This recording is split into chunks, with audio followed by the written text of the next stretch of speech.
ป้าโทพี่น้องเอ้ยคุณน่ะมีไส้ลุงเลยอุ่นไส้ลุงขึ้นเลยว้าวสวยงามเดี๋ยวพี่น้องเอ้ยนำลา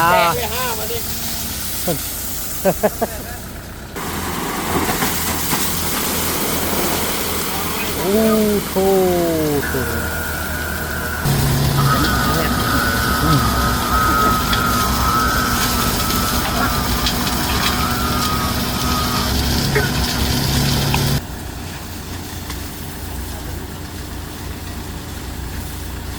บ่าวนำกับสำละให้เพิ่นจำนวน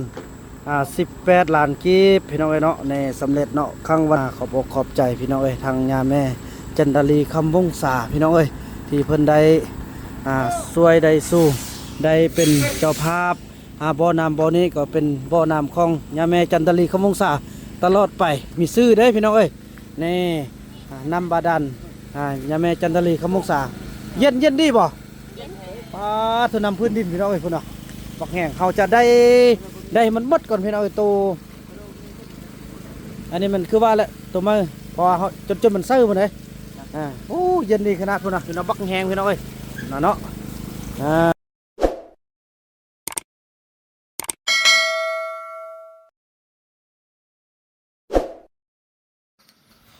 สบายดีท่าผู้ชมเนาะเปิดภาพบรรยากาศมายามเช้าพี่น้องอยู่ที่หมู่บ้านพ่อต้องเหลืองพี่น้องเอ้ยกับภาพบรรยากาศที่สดชื่นในยามเช้าพี่น้องเอ้ยเนาะแล้วก็เป็นมือสั้นวันดีมือซี่วันซอบุปก็วันงามพี่น้องเอ้ยเป็นมือที่ผู้ใหญ่ใจบุญเป็นมือที่แม่พระแม่ใจบุญของบ่าวบุญนำพี่น้องเอ้ยเนาะเพิ่นได้อุปถัมภ์คำสู่บ่อน้ำบาดาลเนาะนั่นก็คือยาแม่จันดาลีคำวงศาพี่น้องเอ้ยเนาะเพิ่นส่งเงินมาจำนวน18 ล้านกีบพี่น้องเอ้ยเนาะเถอะพี่น้องเอ้ยเพื่อมาเจาะน้ำบาดาลเนาะเป็นเงินเหรียญก็ถึงอยู่เท่าใดพี่น้อง86ซองเก่า18พี่น้องเอ้ยประมาณ800ปลายกว่าเหรียญพี่น้องเอ้ยเนาะซองเก่า800ปลายเหรียญพี่น้องเอ้ยเนาะตอนนี้ก็มาฮอดแล้วรถของพี่น้องเอ้ยแต่ปัญหาจีเขานี่ได้บ่นี่คันบ่เขานี่เขาก็จีเบิ่งกดกาเบิ่งพี่น้องเอ้ย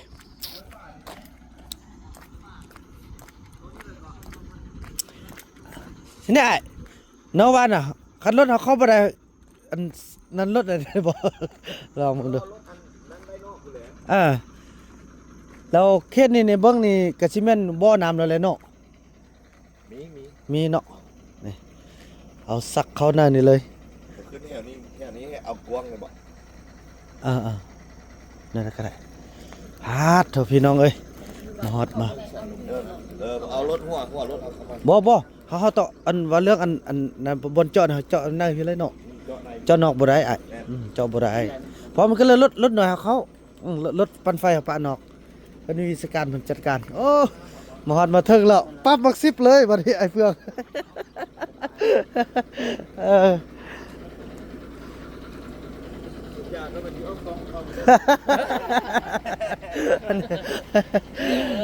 จุดดังต้นมันคือกับอันถนนนั่นแหละเนาะพี่น้องเอ้ยรถนี่คันใหญ่2คันเด้พี่น้องเอ้ยเนาะยะกินข้าวกินน้ำก่อนจึงลงมือเนาะเฮาว่างแพ่นไว้ก่อนเนาะโดยเอาขึ้นทางนี้เลยเด้อขึ้นไปพักผ่อนน่ะเถอะพี่น้องเว้ยเครื่องใหญ่มาแล้วดูพี่น้องเว้ยเนาะสุดยอดกันพี่น้องเว้ยดีใจเด้เนาะเส้นทางนี้บอลนี่อ้วยนี่ก็เป็นยาแม่จันทลีเขาได้พี่น้องจัดการให้เนาะพร้อมเดียวกับช่วงอันคนแหละช่วงยาแม่เจวอนเพิ่นไปเจาะอยู่ทางลุ่มหุ่นพี่น้องเนาะนี่อันนี้เครื่องเดียวกันนี่แหละพี่น้องมาฮอดมาถึงอีกแล้วบอกปะบอทิมกันพี่น้องเนาะโอ้ดีใจนี่เพิ่นสิตั้งเครื่องยังตั้งกินข้าวกินน้ำแล้วค่อยว่ากันตอนต่อไปกันพี่น้องเนาะ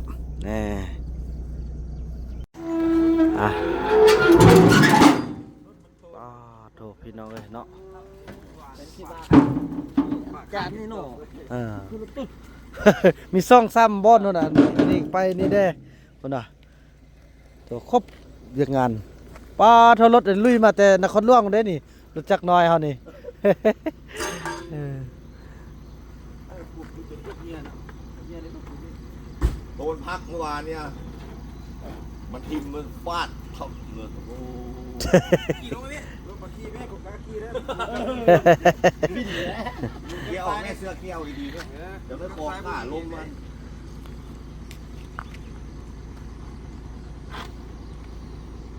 จับนี่มือกำซ้ายเดี๋ยวผมปล่อยนี่เพิ่งนะ กำลังเอาเครื่องลงกัน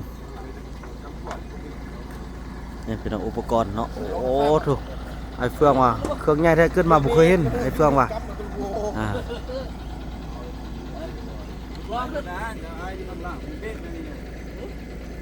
เบ๊กซีนเนี่ย ถูก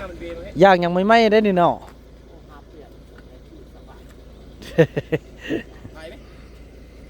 เบรกก้นมันซื้อไปเนี่ยขี่ลงรถเนี่ยตั้งหลักยังไม่ เออ ยังรถพ้นมาได้เนาะมันบดแตกอีกเนาะ บ่แตกเซ้ย ปืนอยู่บนอันนั้นเด้อครับฝาให้เอาไปกินฝาให้ก็หลุดไปล้างโซ่เสื้อผู้หวานบอกโซ่มือกางเพดานไม่เลยนะมาเนี่ยลุยกางเพดาน พี่น้องเลยได้แล้วเนาะเครื่องก็ลงมาฮอดละพี่น้องเลยโอ้โหยิ่งใหญ่เนาะพี่น้องเลยดีใจดีใจปีกายนี่กาปีกายปีก้อนไปแล้ว มันตายเลี้ยวเข้ามามันห่างไป น้อยทำชิบไว้ถึงหัว รถ เรื่องไหนถ้าเอา10 โลคูณหัวเข้าไปนี่เด้อเนี่ยตัวกันก็ได้รถกระบะเยอะๆเลยเปียกอีกแล้ว ก็จะได้เข้ากองกันเต็มๆเลยเนาะโอ้เป็นปีเนาะบ่แม่นเป็นปีกว่าว่าเฮาบ่ได้เห็นกันนี่เกือบฮอดปีนึงเนาะพอดีครบรอบเลยพี่น้องเอ้ยปีกายนี่ยาแม่เจียวอนเนาะพี่น้องเอ้ยปีนี้เป็นยาแม่จันทลีคำวงศาเครื่องใหญ่เด้พี่น้องเอ้ยคุณสำกับรถหุ่มเกาะนี่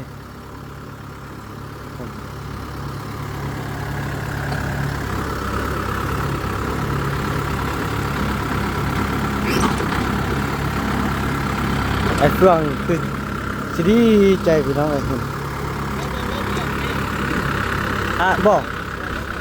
แล้วเอาทำกันเลยเคยเห็นบ่เคยจังเถื่อ คือรถตั้งเนาะคือรถหุ่มเกาะพี่น้องเลย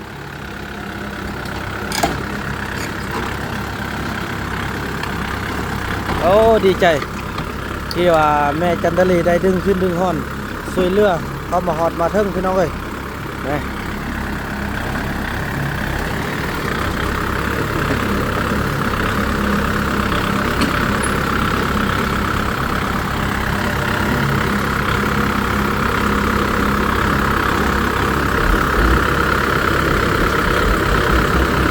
เดี๋ยวเจาะมา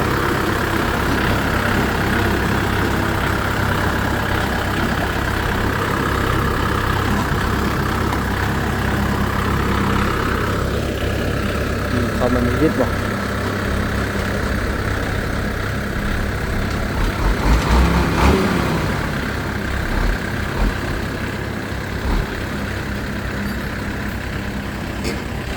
เห็นเนาะ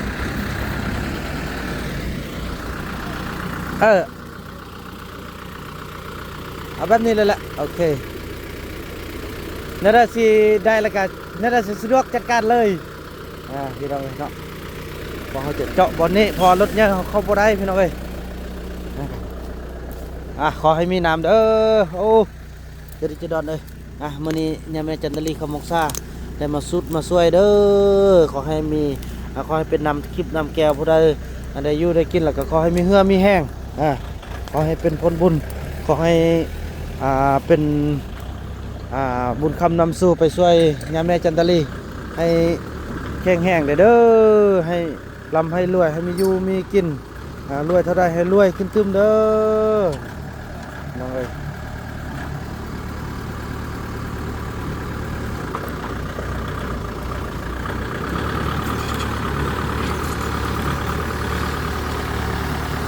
ตอนนี้ผมตั้งเครื่องไว้แล้วพี่น้องเอ้ย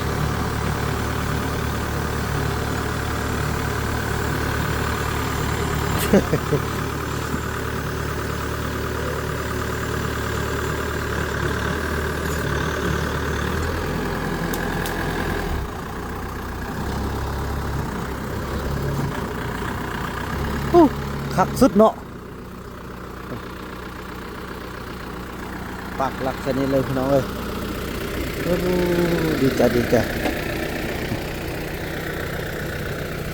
ปีหน้านี่แม่จันทรีมาแน่นอนเนาะปีกายนี่มาแบบยังบมีบนพักบนผ้าอาศัยปีนี้ได้รับประกันเลยนะแม่เนาะ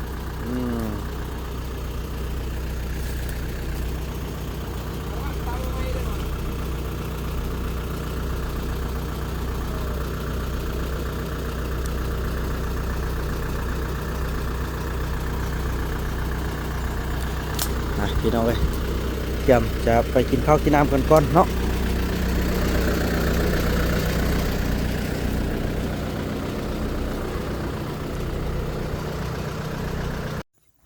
พี่น้องเอ้ยแล้วเนาะการติดตั้งเครื่องพวกเราก็สำเร็จพี่น้องเอ้ยก็สิได้แม่นกินข้าวก่อนเนาะกินข้าวก่อนแล้วก็จะลงมาเจาะกันบาดนี่สนุกให้ครัวกินทายอยู่ถึงละพี่น้องเอ้ยโอ้โหสนุกกับสู้ขนาดเลยพี่น้องช่วยกันนี่เห็นบ่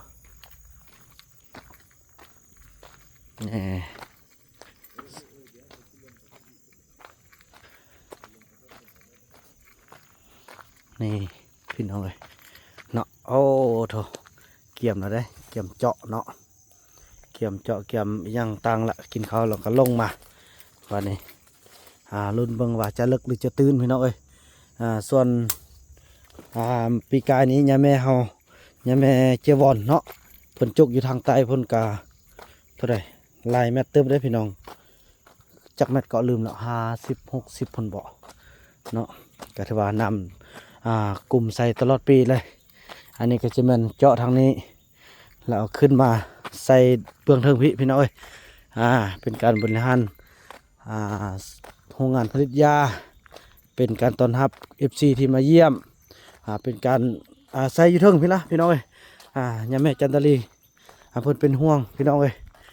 เพิ่นก็ยังส่งคำอวยพรมาอีกได้พี่น้องเอ้ยขอให้เป็นนำทิพย์เนาะบ่อนำทิพย์บ่อนำแก้วขอให้เป็นบ่อนำที่มีแห่งความสุขพอเพิ่นก็ได้เจาะสมทบถือว่าซ่องบ่อเลยพี่น้องเนาะอยู่ทางบ้าน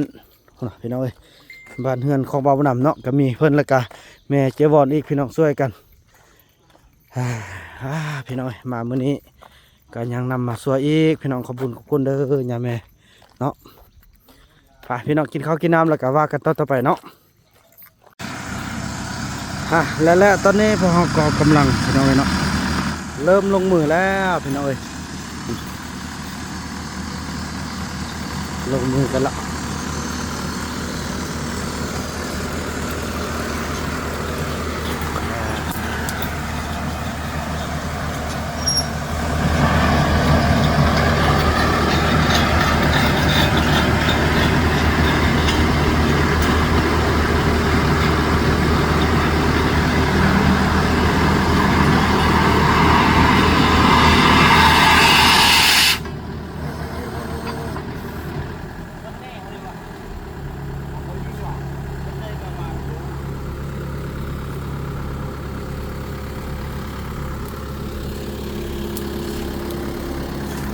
ต้นแล้ว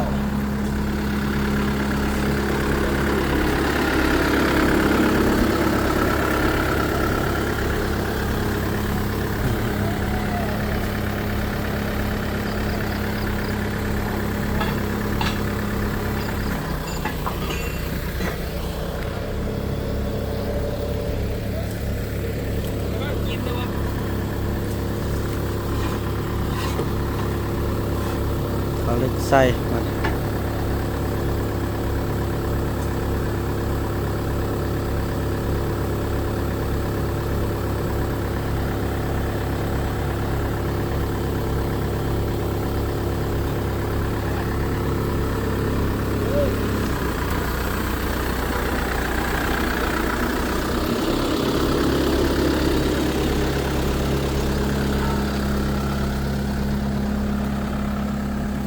ได้อยู่ไกลเบิ่งเด้อพี่น้องเอ้ย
อ๋อลงลึกเลยพี่น้องเอ้ย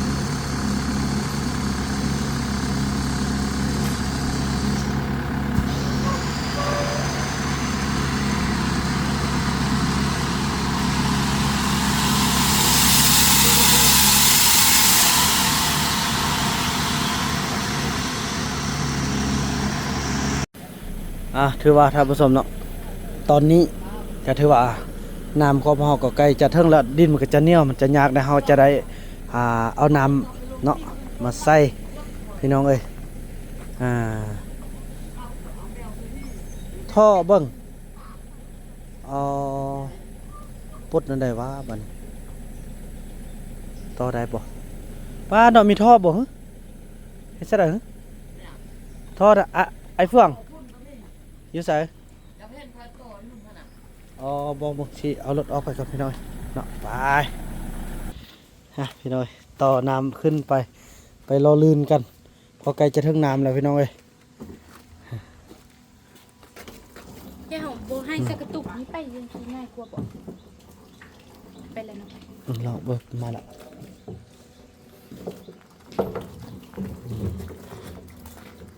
จากนั้นอาจจะเอาไปเลยนอกไปคนทักกันได้น้อยเนาะตรงน้ำเข้าไปรอลื่นเพิ่น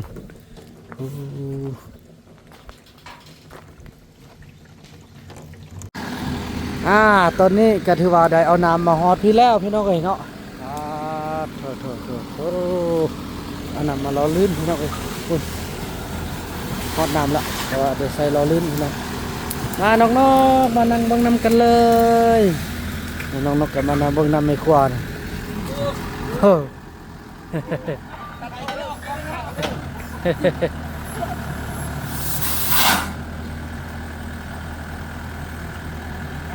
อดน้ำแล้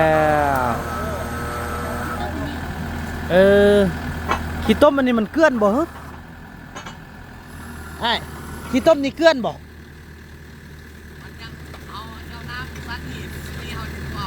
อ๋อโดยวิศการเขาเนาะพี่น้องไอ้สร้างเขาเนาะวิศการก็ถือว่าน้ำด้านนี้มันบ่เอาเท่าพี่น้องมันไปเอาน้ำสั้นหินพี่น้องเอ้ย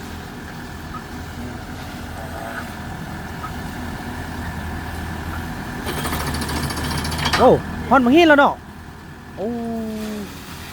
มีหินด่านอยู่ลุ่มมันบ่ลุ่มเนี่ยบ่ทันมีได้พี่น้องเอ้ย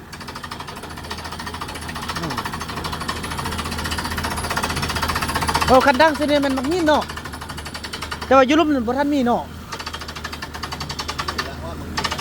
โอ้ตัวได้นำเสื้อสุดเลยพี่น้องในบ้านนี่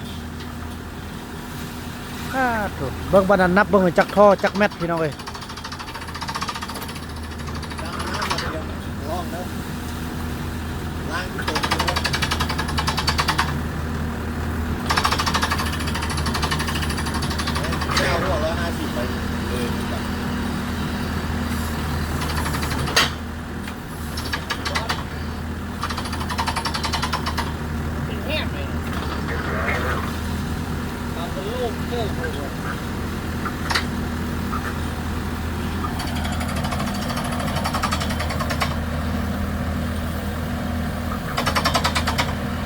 บ่แม่นมันหินด้านที่ไอ้นี่นี่เป็นก้อนบ่ ตาแต่ว่ามันเป็นแบบนี้แตก เอา ทอดตัวละเอียดตัวล้มมันก็เป็นมีดแบบนี้แหละ เอา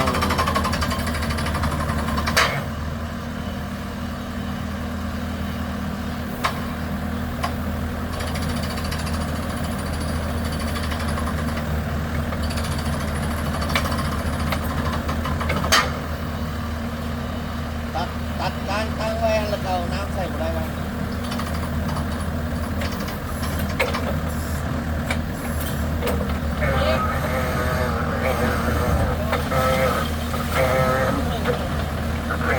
เอานี่มาล้าง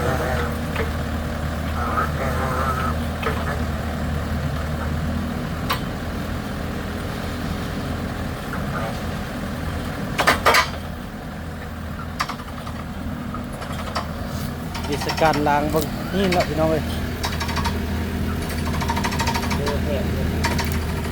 แหมเหลืองเดี๋ยวเปลี่ยนขึ้นมาเอาหัวร้อยเอาหัวใหญ่ไปเลย ป้าเสื้อสีห่อเสื้อสิเปลี่ยนได้ ได้ทอดออกหมดเลยเนาะเปลี่ยนเอาหัวมาแล้วบัดนี้นี่ได้ไอ้น้ำเด้อ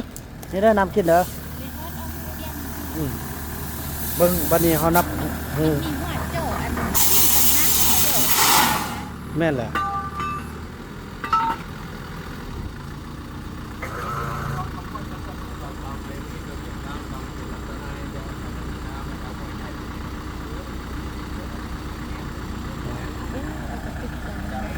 น้องง่ายบ่ง่ายเนาะ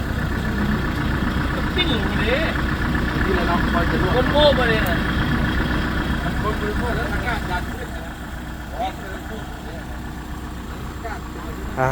โถฮอดน้ำแล้วพี่น้องเอ้ยแต่ว่าจะเจาะเอาด้านด้านหินเนี่ยพี่น้องเอ้ยไอ้เฟื่องบ่มาเบิ่งซะเนาะอมกับอันคนใจเพิ่นติ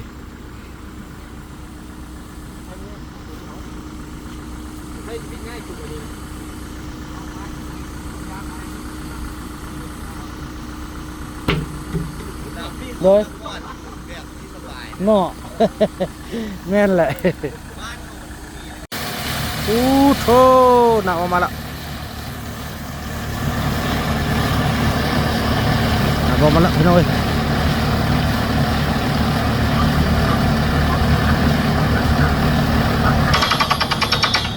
สันหินนี่พี่น้องเลย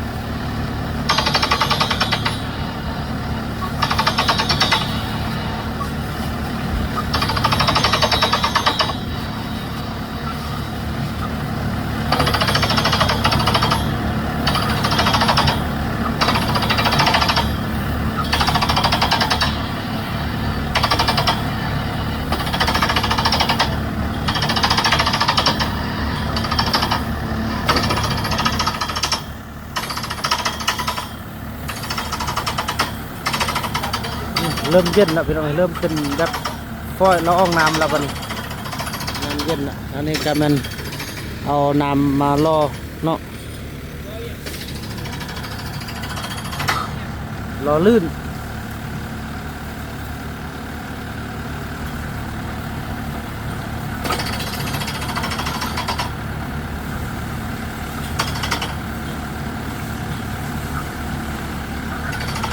กิจการ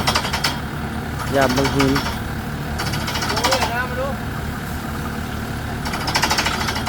ให้น้ำไหมไม่ให้น้ำไหม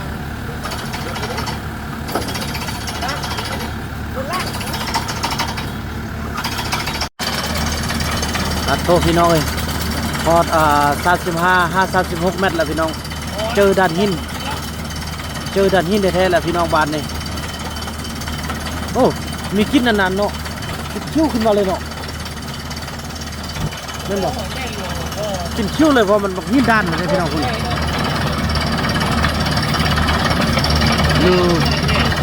อยู่ใน35-36 เมตรพี่น้อง36แล้วเนาะมันหินสดๆแล้วเด้อนี่พี่น้องเลย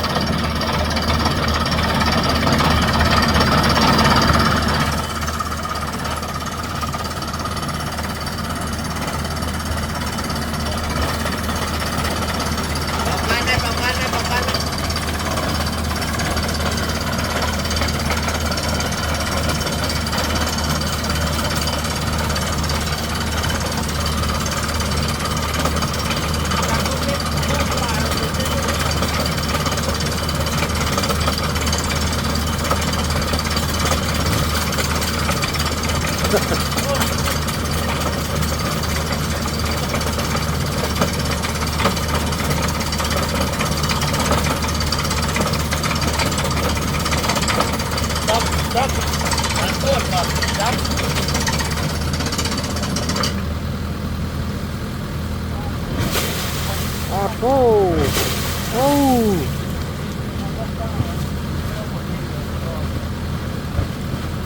จอไปก้อนมันมีน้ำมันพุ่งขึ้นมาดีแล้วก็ไหลเอาหัวใหญ่ลงไป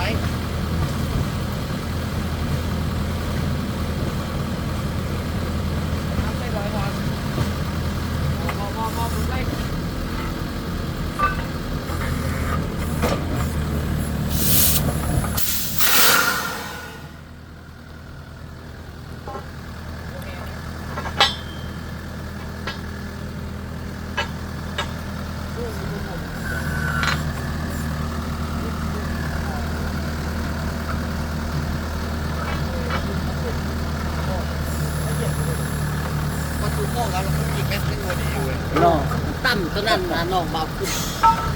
ตอนนั้นเราเบาขึ้นถ้าเราขึ้นสูงงามหมดพอสูงวันเฮ้ยหมดตึกเยอะๆทำอะไร มันตั้งเศร้ายามนะก็มันตั้งมาเป็นยังไง เพราะมันมีรถขึ้นแบบ คันมีรถเข็นให้ได้ป่ะ รถขึ้น โอ้ถูกเนาะทางเอามาแล้วเนาะโอ้ย ตั้มเลย มักหินเลยนี่ พ่อเป็นพ่อมาหน้าไม่ได้มาเลย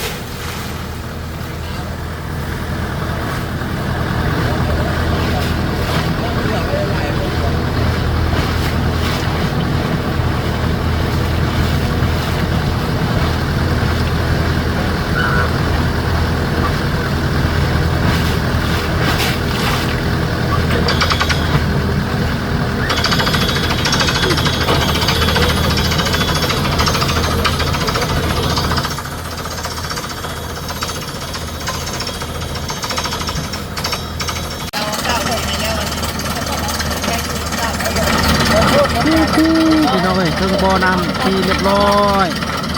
อยู่ในระยะ40กว่าเมตรพี่น้องเอ้ยคนอันนี้ด้านหินเลยพี่น้องเอ้ย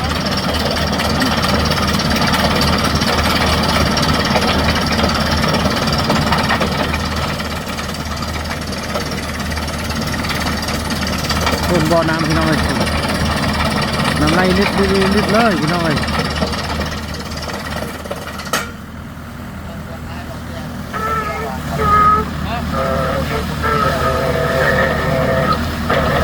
โอ้โหน้ำไหลแห้งขนาดพี่น้องคนน่ะคน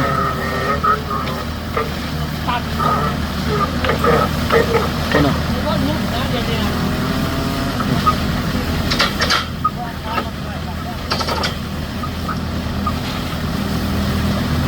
ไปก่อนเว้นตัวเต้าขึ้นมาวันนั้นหน้าไหลยู่ใส่กระดานน้ำมันเลยก่อนกระดานน้ำมันน้ำมัน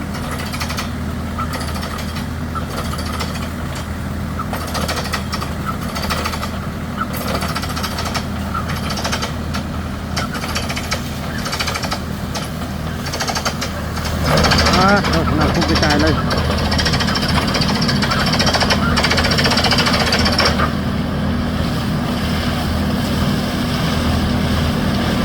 สุดยอดเลย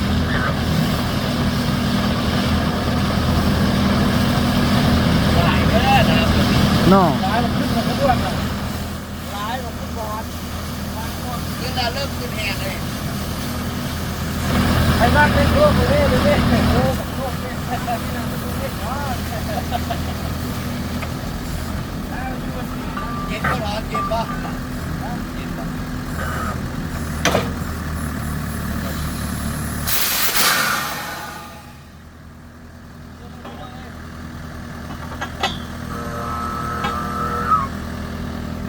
เดินนำจะพุ่งขึ้นในวันนี้เดียว 39 42 เมตรแล้วเนาะ ไม่เห็นตึกไหนโอ้โหตะลุ่มกูนะตึกกลมกี้กูนะ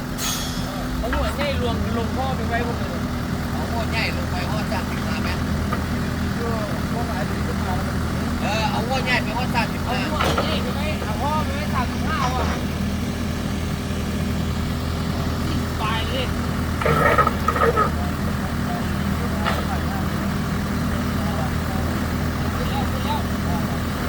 15 โอ้โหคุณโ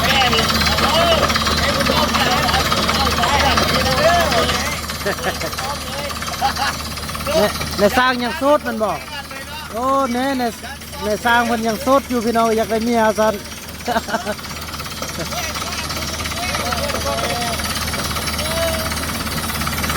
โอ้ถูกขัดขนาดแล้วบันนี้บ่มีขี้ต้มแล้วบันนี้มีแต่บักมีนพี่น้องวันนี้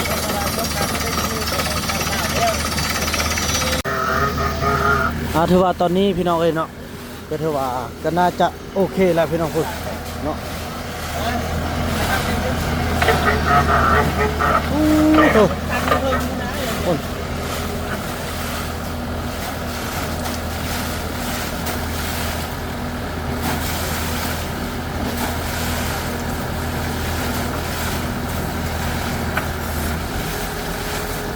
กำลังทอดออกแล้วพี่น้องทอดแล้วก็เอาทอดลงบาทนี่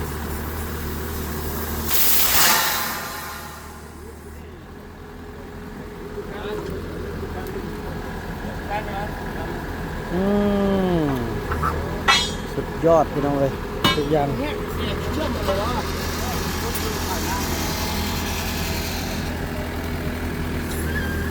อันนี้บรรดาโรงเรียนเพิ่นสิมาขอความช่วยเหลือเราก็จะได้ไปแต่ละโรงเรียนพี่น้องเนาะ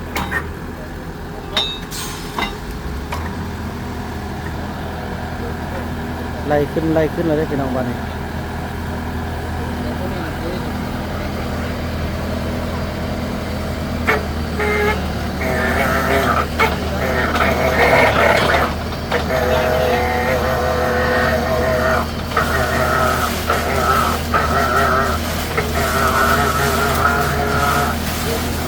ทางน้ำออก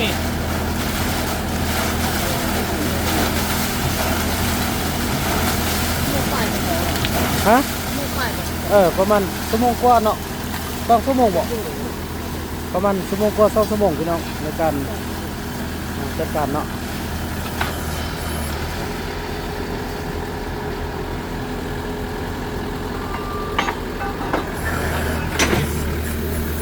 กำลังทอดออกเอาอันนั้นใส่ได้พี่น้องบ้านในเนาะโอ้โหสุดยอดพี่น้องเอ้ยแล้วเขาก็ได้เปลี่ยนหัวใหม่เนาะเป็นหัวใหญ่พอตัวเก่าเอาออกแล้วพี่น้องเอ้ยเนาะอันนี้เป็นหัวเจาะอันนี้เป็นหัวอนามัยแล้วก็เพื่อเฮ็ดให้มันสะอาดแล้วก็ดันน้ำออกแล้วก็จึงเอาท่อนมาใส่พี่น้องเนาะ1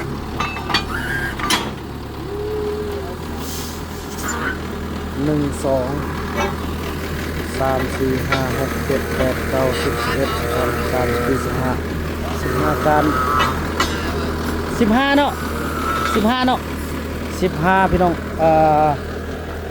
ทอนละ3 เม็ดถึงก็ได้พี่น้องเลย11กับ30สมา45เม็ดพี่น้องเอ้ยเนาะกลมเลิกก่อนลงบาทนี่แหละพี่น้องก่อนเสร็จแล้วเอาขึ้นเอาลงจากซีแหละกระดอกทอดเข้ารับประกันเลยพี่น้องเนาะ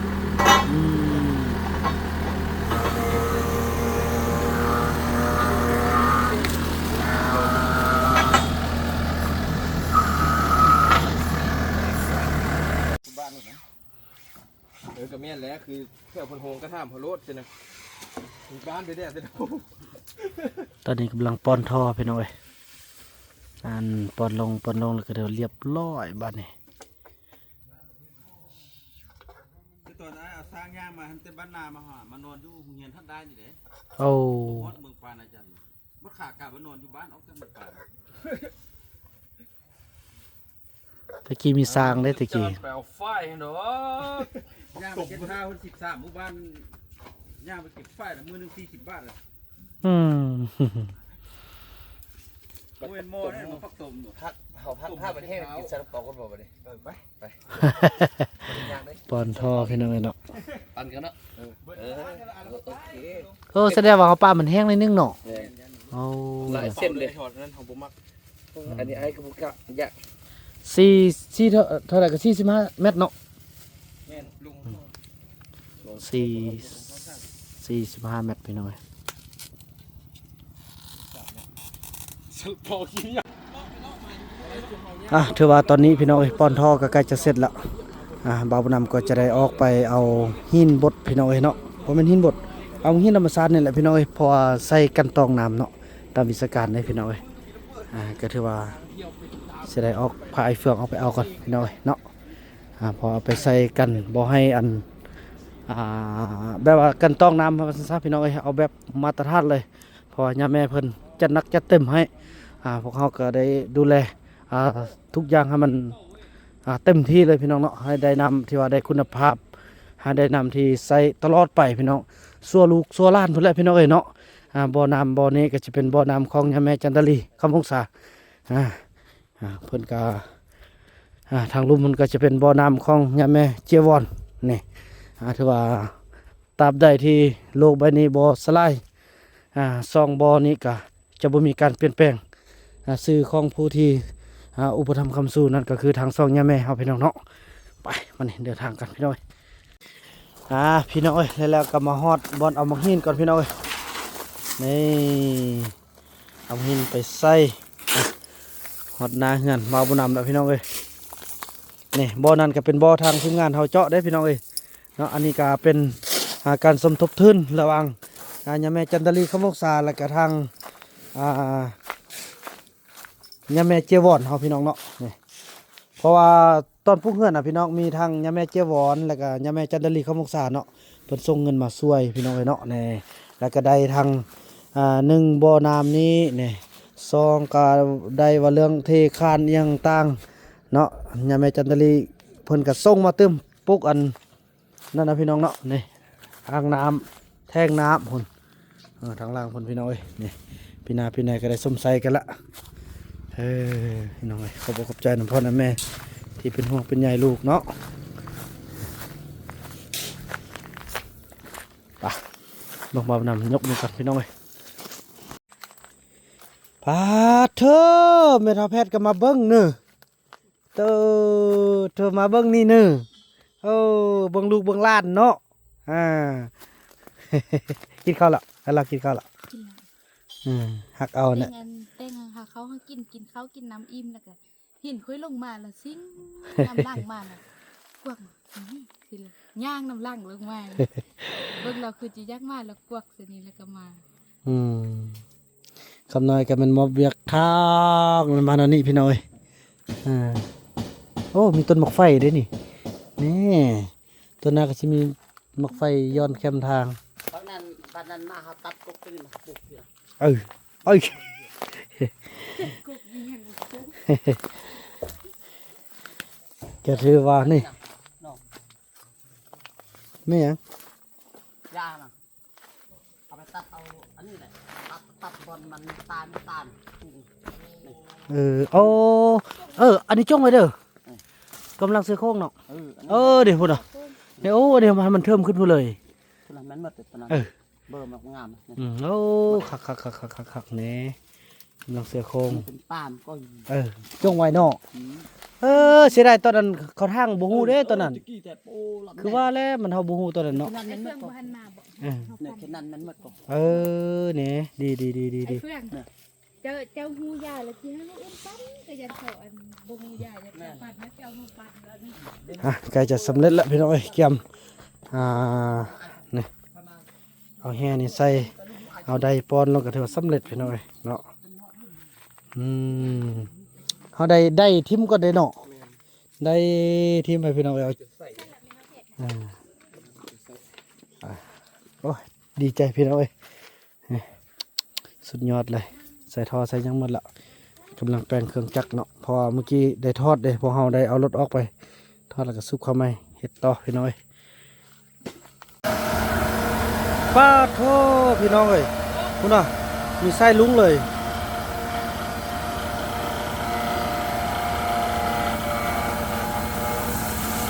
โอ้นไส้ลุงขึ้นเลย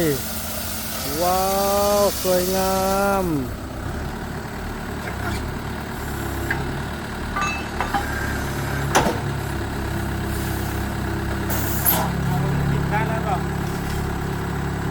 โอ้โถกินข้าวกินน้ำกันแล้วพี่น้องเอ้ยตอนนี้ก็เป็นเวลาอยู่2:15 นาทีพี่น้องก็ตั้งแต่เช้ากันมาโอ้โถ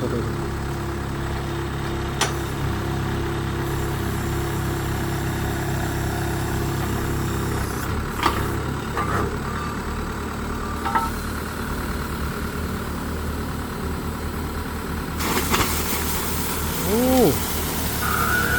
หุ่นใส่ลุงพี่น้อง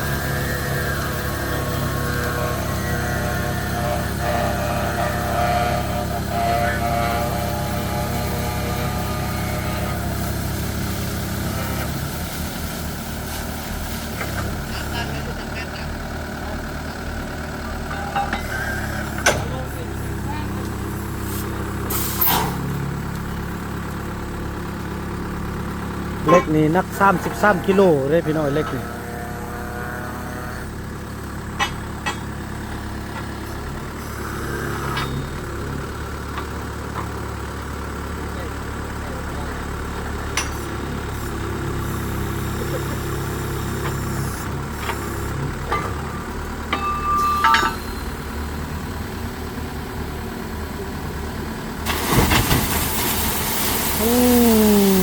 โอ้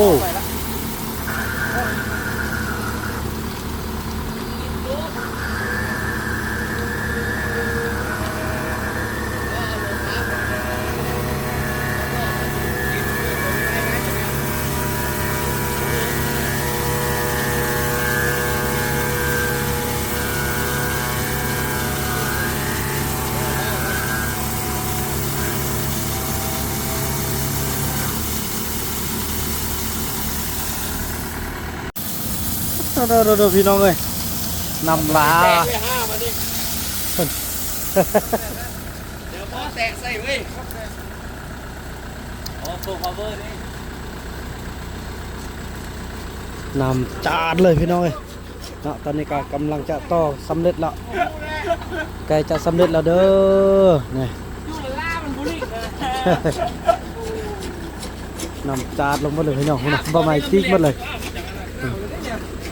หนาวเลยพี่น้องเอ้ยตัวสุดยอดเลยน้ำเย็นเย็นพี่น้องเอ้ย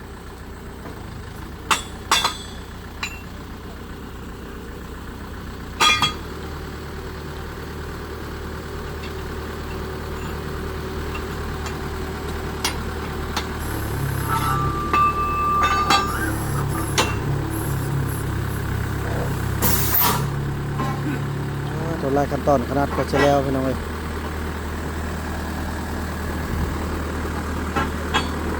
ปิดน้ำมันไว้ปิดน้ำมันปุ๊บไปปิดน้ำมันนะปิดน้ำมันเนี่ย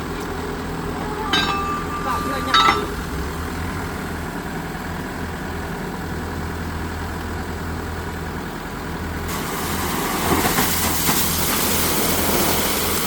โอ้โห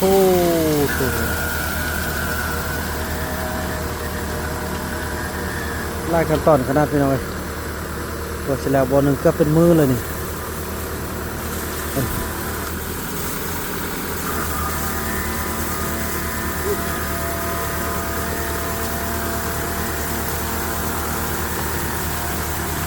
อนามัย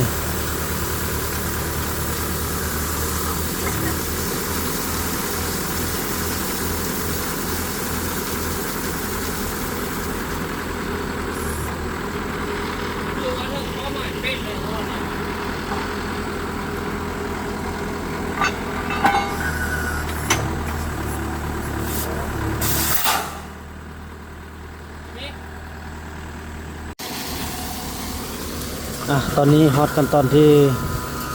เอามาหิ้นไส้แล้วพี่น้องเอ้ยเนาะน้ำพุ่งกระจายเลย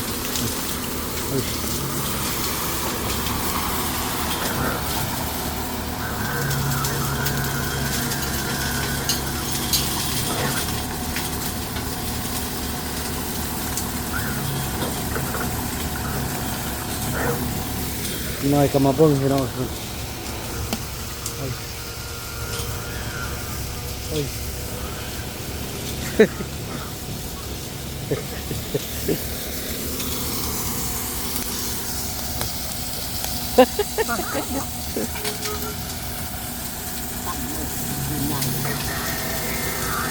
ออดเกือบบนมือเลยเนาะ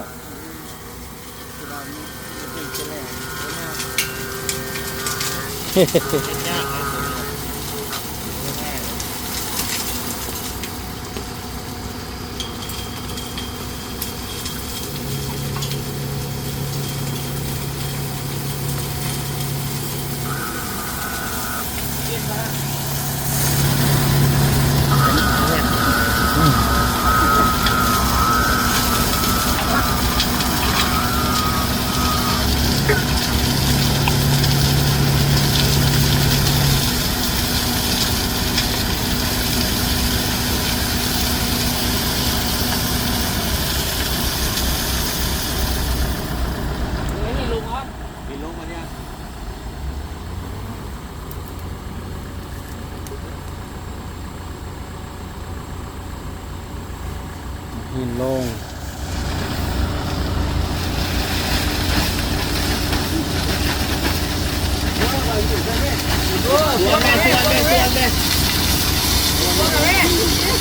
ตัวแม่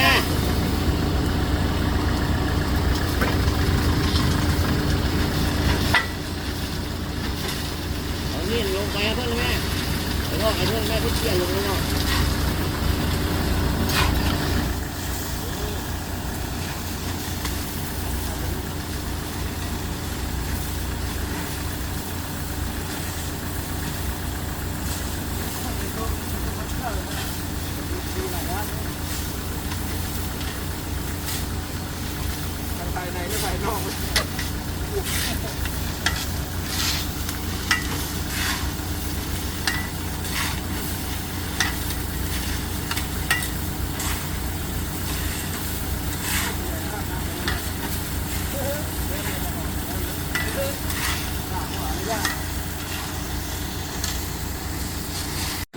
พี่น้อย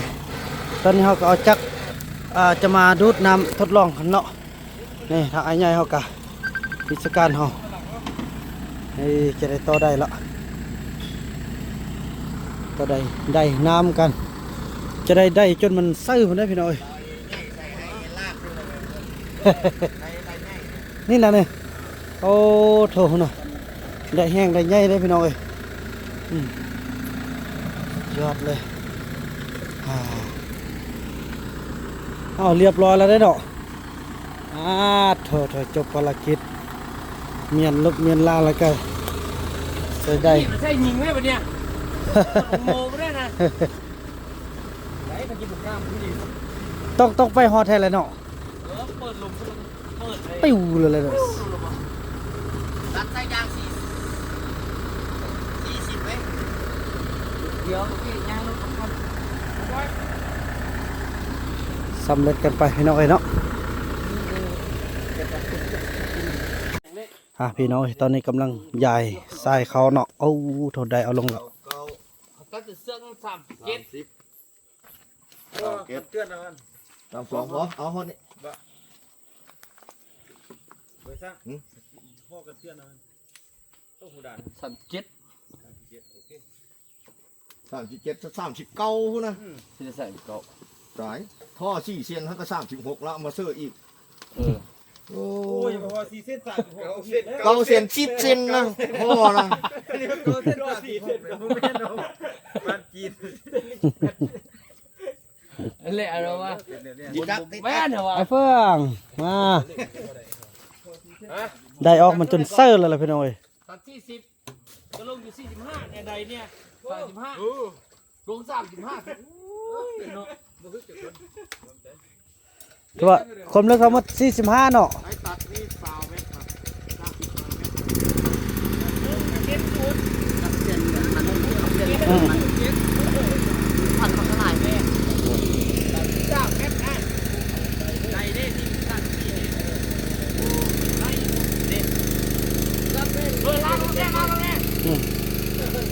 เอาขึ้นระบอขึ้นระบอ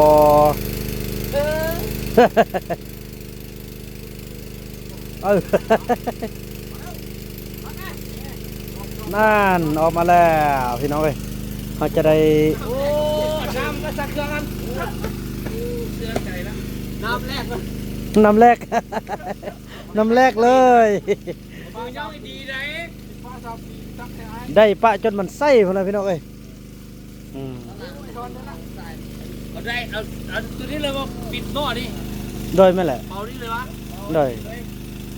มาดันสีเสื่อนฟ้ามาใส่ว่าถูกแห้ง เล่นกันอีกไหม บ่เล่นกับซ้ำเก้า ปรับไฟขึ้นมาได้ป่ะ นั่นแหละ มัน200ป้ายละ เอาไปได้จำที่เลย เอาขึ้นนี่ลองดู เอาใจยังบ่เอาลงแม่ตัวไหนนั่นโอ้เจ้าก็ได้เอาลงจับนั่นนี่โอ้สมพ่อเนี่ยเป็นเด็ดอยู่ เอาลงไปดูว่าเอง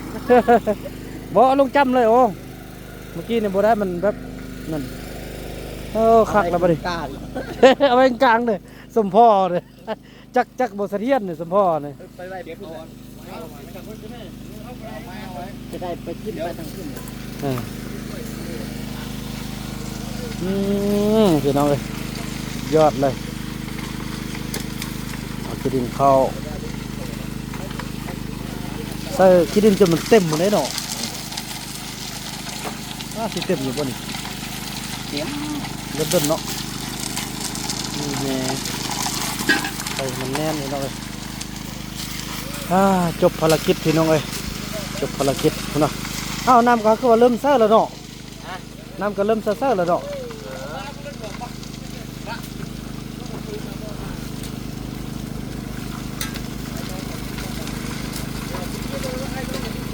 จบภารกิจการช่วยเหลือของยาแม่จันทรีคำวงศาพี่น้องเอ้ยเนาะจะได้โอนเงินโอนคำให้เพิ่นแล้วก็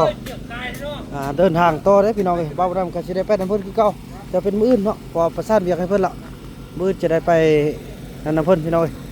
ไปเบิ่งพอเพิ่นมาเขตเฮาก็ได้เบิ่งแยงพื้นที่อิหยังต่างให้ อ้าว โอ้เท่าแก่เฟืองเตะใส่ไฟอีก โอ้ดีน้อยเตะใส่ไฟพี่น้องเอ้ยข้าวที่มันขึ้นมาให้เห่าได้หนึ่งดวง พี่น้องเอ้ยเนาะโอนเงินโอนคำก่อนพี่น้องเอ้ยแล้วก็ว่ากันต่อไปพี่น้องเอ้ยเนาะพี่น้องเอ้ยเนาะแล้วบ่าวนำก็สำละให้เพิ่นจำนวน18 ล้านกีบพี่น้องเอ้ยเนาะในสำเร็จเนาะครั้งวันที่6 เดือน 11 2025เวลา 15:39 นาทีเนาะนี่42เนาะเพราะว่าเมื่อกี้ได้ลมเรียกกันโอเคเนาะถูกต้องและสำเร็จแล้วพี่น้องเอ้ยขอบอกขอบใจพี่น้องเอ้ยทางยาแม่จันทรีคำวงศาพี่น้องเอ้ยที่เพิ่นได้ช่วยได้สู้ได้เป็นเจ้าภาพบ่อน้ำบ่อนี้ก็เป็นบ่อน้ำของยาแม่จันทรีคำวงศาตลอดไปมีชื่อได้พี่น้องเอ้ยนี่น้ำบาดาลยาแม่จันทรีคำวงศาเย็นดีบ่เธอนำพื้นดินพี่น้องเอ้ยพุ่นน่ะบักแห้งเขาจะได้มันหมดก่อนพี่น้องเอ้ยตัวอันนี้มันคือว่าแหละตัวมาพอเขาจนมันซื่อมันเลยโอ้เย็นดีขนาดพุ่นน่ะพี่น้องบักแห้งพี่น้องเอ้ยเนาะแน่เอากะเกียมก็เกียมเครื่องขอบใจไอ้ละลายสำเร็จแล้วเนาะ แต่จริงนี่ผู้อื่นเพิ่นเอา20 กว่าล้านเนี่ยพี่น้องเอ้ยอันนี้พอเพิ่นได้ช่วยเหลือเฮาเพิ่นลดลงมา18 ล้านดังทีพอดีเงินยาแม่จันทรีคำวงศาเฮาส่งมาเป๊ะเลยพี่น้องเอ้ยเนาะพออันใดก็อันขึ้นพี่น้องเอ้ยเนาะแน่สิละพี่น้องเอ้ยโอ้ยโทษโอ้พี่น้องบ่มีอันเว้าเลยความดีใจขอบอกขอบใจเด้อยาแม่จันทรีเนาะ ขอให้ย่าแม่จงอยู่ดีมีแห้งเจริญร่ำรวยยิ่งขึ้นกินอยู่สะดวกยกอยู่สะดวกแห้งขอให้สุขภาพร่างกายเข้มแข็งให้ร่ำให้รวยแม่เอ้ย